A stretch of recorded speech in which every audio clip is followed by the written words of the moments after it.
Today I'm going to show you how to use a Vevor Spring Compressor to change the struts on your vehicle. Here's just a brief overview of everything. There's the compressor and the two rods that help actually compress the spring. You'll need some basic hand tools to take off the nut once you have the spring compressed. Let's go ahead and get started on a brief overview of how we're going to get this started. So you'll go ahead and get this placed like this, kind of having the top hooks on the top of the spring and these little claws on the bottom. You'll tighten the nut until it's actually kind of firm on there. We'll use a 1/2-inch breaker bar just to turn this gently left and right, making sure to apply even pressure on the spring. We don't want it to bind or anything like that. Once you have the spring compressed, you can safely take this nut off the top. Go ahead and loosen it using a ratcheting wrench and an Allen key to hold the stud still. Check out this bushing that's completely trashed.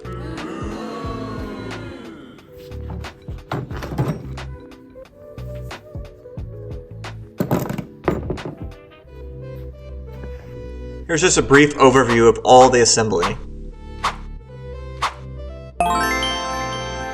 It's highly recommended to replace all of these while you're doing this, so everything is brand new again. It's even recommended to replace the top hat. In my case here, this was ripped for this little bushing isolator. Let's go ahead and get the new strut in with the brand new bump stop. Turn it so that the bottom of the spring meets up with the bottom of the strut. That way it's perfectly aligned. As you get in, if you don't have that perfectly aligned, you're going to have issues down the line getting it back in the car. Now you'll want to set it up just like this so you can start getting your bushing assembly.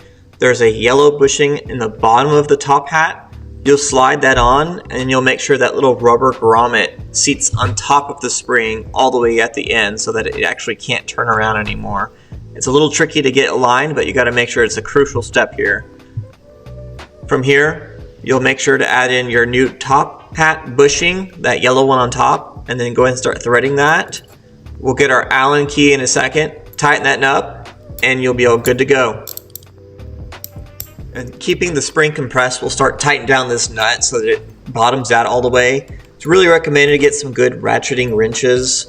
In this case, I'm using just one of these universal ones. It's not the best, but it gets the job done. Next, you'll just want to slowly loosen these torsion rods so that you can start compressing the spring back onto the strut assembly. Making sure not to go too fast. After this, it's ready to go back in the car. Easy as that.